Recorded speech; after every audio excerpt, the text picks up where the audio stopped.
नमस्कार, स्वागत है आप सभी का आज की बेहद ताज़ा और अहम खबरों में। आज बात करेंगे किसानों की किस फसल के लिए सरकार दे रही है ज्यादा फायदा ज्यादा दाम। इसके अलावा पीएनबी ग्राहक ध्यान दे, बताएंगे कहां मिल रहा है आपको फायदा और कहां हो रहा है नुकसान। इस व्यापार में करेंगे निवेश तो सरकार देगी लोन और 10 लाख रुपए सालाना होगा फायदा। इसके अलावा एक इंटरव्यू से कहां मिल रही है सरकारी नौकरी और अंत में बात करेंगे देश में कोरोना से जुड़े मामलों के अपडेट के बारे में भी बात करेंगे। इन तमाम खबरों के बारे में विस्तार से आप वीडियो के अंत तक बने रहिए हमारे साथ। सबसे पहले आज की पहली महत्वपूर्ण खबर, जानिए सरकार के किस फैसले के बाद किस फसल पर किसानों को मिलेगा ज्यादा फायदा, होगी ज्यादा कमाई। जी हां, केंद्रीय कृषि एवं किसान कल्याण मंत्री नरेंद्र सिंह तोमर ने सोमवार को कहा है कि स्वामीनाथन आयोग की सिफारिशों पर अमल करते हुए सरकार ने आगामी खरीफ सीजन की 14 फसलों के न्यूनतम समर्थन मूल्य में 50 से 83% तक की बढ़ोतरी कर दी है। आर्थिक मामलों की मंत्रिमंडलीय समिति ने आगामी फसल वर्ष 2020-21 जुलाई जून के खरीफ सीजन की 14 फसलों के एमएसपी में वृद्धि को मंजूरी दे दी है। मंत्रिमंडल के फैसले की जानकारी देते हुए तोमर ने कहा कि सरकार ने अपने वादे के अनुरूप फिर किसानों को उनके फसलों का वाजिब दाम दिलाने के लिए तमाम खरीफ फसलों के एमएसपी में 50% से ज्यादा तक की बढ़ोतरी कर दी है। इसके अलावा इस बिजनेस में सालाना कमाए 10 लाख रुपए केंद्र सरकार भी करेगी मदद। जी हां, बिजनेस एक ऐसा पेशा है जिसका क्रेज लोगों में हर दिन बढ़ता ही जा रहा है। बीते कुछ सालों में भारत में भी युवाओं के बीच नौकरी को छोड़कर स्टार्टअप का अपना खुद का बिजनेस शुरू करने का क्रेज दिख रहा है। इसी बिजनेस को शुरू करने के लिए होने वाले निवेश और मुनाफों को खासी अहमियत दी जाती है। हम एक ऐसे बिजनेस के बारे में बताने जा रहे हैं जिसमें निवेश ज्यादा होने के साथ ही मुनाफा भी ज्यादा हो रहा है। यह बिजनेस एमएसएमई स्कीम से जुड़ा हुआ है। इसके तहत बिजनेस शुरू करने पर आपको केंद्र सरकार भी मदद कर रही है। सरकार ने जो बिजनेस की स्कीम लॉन्च की है उस हिसाब से आपको सालाना 10 लाख रुपए तक का फायदा हो सकता है। ट्रेंडी और स्टाइलिंग फुटवेयर की डिमांड काफी बढ़ रही है। फुटवेयर की बढ़ती डिमांड के बीच इस सेक्टर में आप करियर बना सकते हैं। मतलब आप फुटवेयर की मैन्युफैक्चरिंग यूनिट शुरू करके अच्छी खासी कमाई कर सकते हैं। अब आपको बताते हैं कि पंजाब नेशनल बैंक ने सेविंग बैंक्स अकाउंट्स पर मिलने वाले ब्याज में 0.50% तक की कटौती कर दी है। अब मिलेगा आपको 3.25% तक का ब्याज। दूसरी ओर लोन ब्याज दर हो गया है सस्ता। जी हां, पंजाब नेशनल बैंक ने बचत यानी सेविंग्स खातों पर मिलने वाली ब्याज दर में 0.50% तक की कटौती कर दी है। 1 जुलाई से बैंक के बचत खातों पर अधिकतम 3.25% तक का सालाना ब्याज मिलेगा। पीएनबी के बचत खाते में 50 लाख रुपए तक के बैलेंस पर 3% तक का सालाना ब्याज मिलेगा। इसके अलावा 50 लाख से ज्यादा के बैलेंस होने पर 3.25% तक का सालाना ब्याज मिल सकेगा। इससे पहले देश के सबसे बड़े बैंक एसबीआई और कोटक महिंद्रा बैंक ने भी बचत खातों पर मिलने वाले ब्याज दर में कटौती कर दी थी।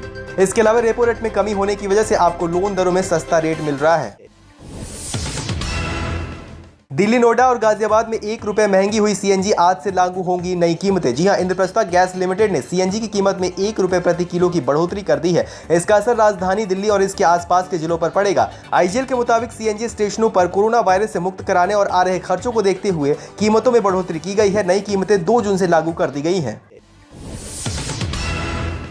लॉकडाउन में केरल में दिख रही है अनोखी पहल। पंचायत ने तय किया लॉकडाउन में खाली नहीं बैठना है। 10,000 परिवार कृषि क्रांति ले आए, हर खाली जगह पर सब्जियां उगा रहे हैं। लॉकडाउन में केरल के एक पंचायत ने एक नई कृषि क्रांति खड़ी कर दी है। जब 23 मार्च से 21 दिनों के लिए लॉकडाउन की घोषणा कर दी गई थी, तभी एर्नाकुलम जिले के वडकेरा गाँव में पंचायत में यह तय किया गया था कि इस समय का बखूबी इस्तेमाल किया जाएगा। सामूहिक चर्चा के बाद यह तय हुआ कि गाँव की खाली पड़ी जगहों पर और घरों के आसपास और खेतों में सब्जियां उगाई जाएंगी। पहले हफ्ते करीब 4,800 परिवार इस मुहिम से जुड़े। कुछ ही दिनों के बाद गाँव के करीब 10,312 परिवारों में से 9,417 परिवार इस मुहिम से जुड़ चुके हैं। अब केरल सरकार के कृषि विभाग ने भी इस किसानों के लिए बाजार भी तय कर दिया है, जहां सभी अपनी उपज बेच सकेंगे। पंचायत की तरफ से बेस्ट फार्म और बेस्ट किसान को अवार्ड भी दिया जा सकेगा।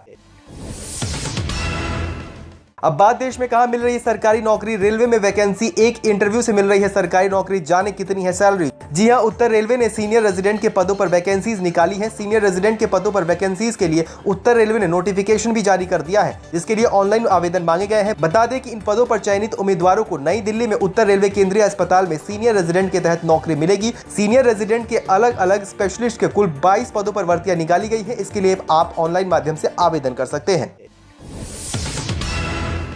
अब बात देश में कोरोना से जुड़े मामलों के बारे में भी कर लेते हैं। देश में संक्रमितों की संख्या 2 लाख के करीब पहुंच गई है, जिसमें 24 घंटों में 8,171 मामले सामने आए हैं। अब तक कुल 1,99,166 केस सामने आ चुके हैं। देश में कोरोना संक्रमितों की संख्या 2 लाख के करीब पहुंच गई है। स्वास्थ्य मंत्रालय ने बताया कि पिछले 24 घंटों में देश में 8,171 मामले सामने आए हैं और 204 लोगों की मौत भी हो चुकी है। उधर covid19india.org के मुताबिक मंगलवार की सुबह तक संक्रमितों की संख्या 1,99,166 हो चुकी थी। इससे पहले सोमवार को महाराष्ट्र में 2361, तमिलनाडु में 1162, दिल्ली में 990, गुजरात में 423, उत्तर प्रदेश में 286, पश्चिम बंगाल में 271, राजस्थान में 269, हरियाणा में 265, मध्य प्रदेश में 194, कर्नाटक में 187, जम्मू कश्मीर में 155 और बिहार में 138 मरीज सामने आए हैं।